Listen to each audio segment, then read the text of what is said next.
Welcome to Hardcore Haunter.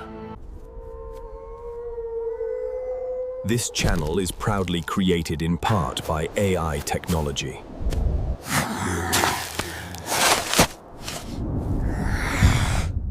Good evening, folks, and welcome to the Graveyard Gazette, broadcasting live from the coziest corner of the Boneyard. I'm your host, standing ankle-deep in the freshest turned earth, where the moon's glowing bright and the spirits are stirring with a grin. We hope you'll settle in, enjoy the crisp autumn air, and let the whispers of the past tickle your fancy. Tonight, we're digging up the roots of Halloween, shovelful by shovelful, in true gravedigger style. So, grab a lantern, watch your step round the headstones, and let's unearth the history of this spooktacular holiday. We hope you'll have a ghoulishly good time. Now, let's start sifting through the soil of time, way back to the origins of Halloween, some 2,000 years ago. Picture the ancient Celts in what's now Ireland, Scotland, and parts of France, celebrating a festival called Samhain, pronounced Samhain, for those keeping score. This was their New Year's Eve, marked on October 31st, when the harvest was done, and the veil between the living and the dead was said to be as thin as a cobweb. The Celts, practical folks with a mystical streak, believed spirits could wander the earth on this night. So they lit bonfires, big, crackling ones, to ward off any mischievous ghosts and offered up food to honor their ancestors. They'd even dress in animal hides or costumes to blend in with any wayward spirits.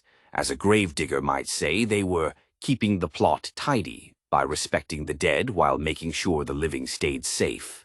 Fast forward a few centuries, and the Romans roll in, tossing their own dirt on the pile. They conquered Celtic lands and brought their festival, Feralia, which honored the deceased. They also celebrated Pomona, a goddess of fruit and orchards. Think apples, which might explain why we're still bobbing for 'em today. These traditions started to mingle, like a good mix of topsoil and compost, creating a richer blend of rituals. By the time Christianity spread through Europe, the church saw this pagan party and thought, let's give it a new headstone.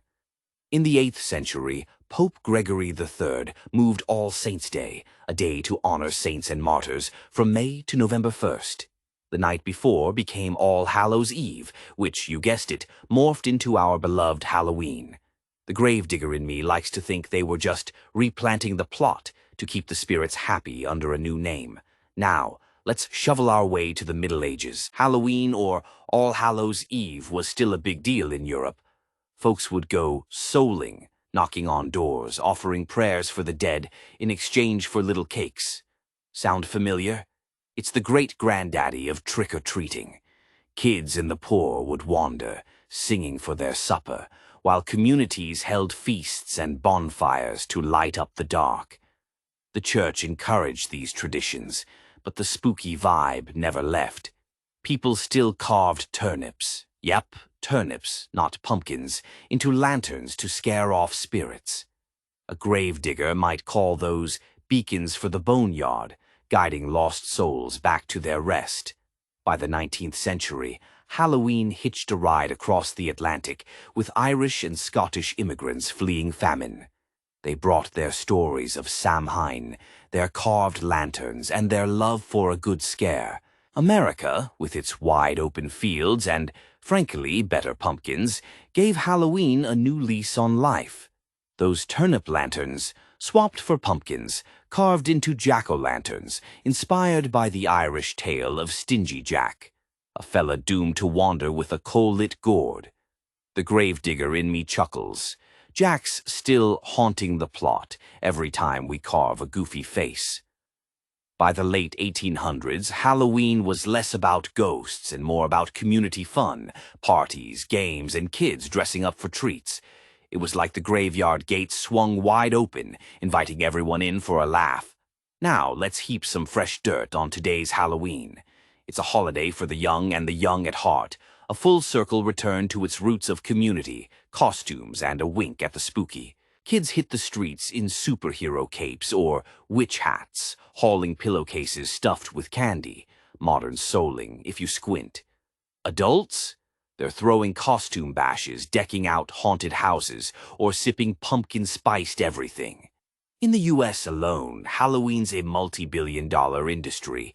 Think 600 million pounds of candy and enough decorations to fill 1,000 crypts.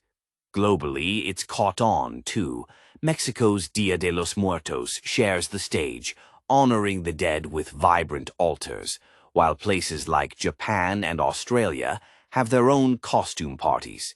Even the gravedigger in me can't help but grin at the sight of a skeleton piñata or a glow-in-the-dark tombstone on someone's lawn. So, here we are, folks, back where we started, standing in the graveyard under a harvest moon, where the past and present mingle like old friends.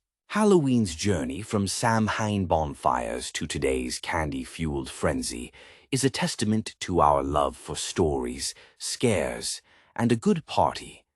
It's a night when we laugh at the dark, dress up as our wildest dreams, and maybe leave a little offering for the spirits, just in case. As your friendly gravedigger would say, the plot's always ready for one more tale. That's all for tonight from the Graveyard Gazette.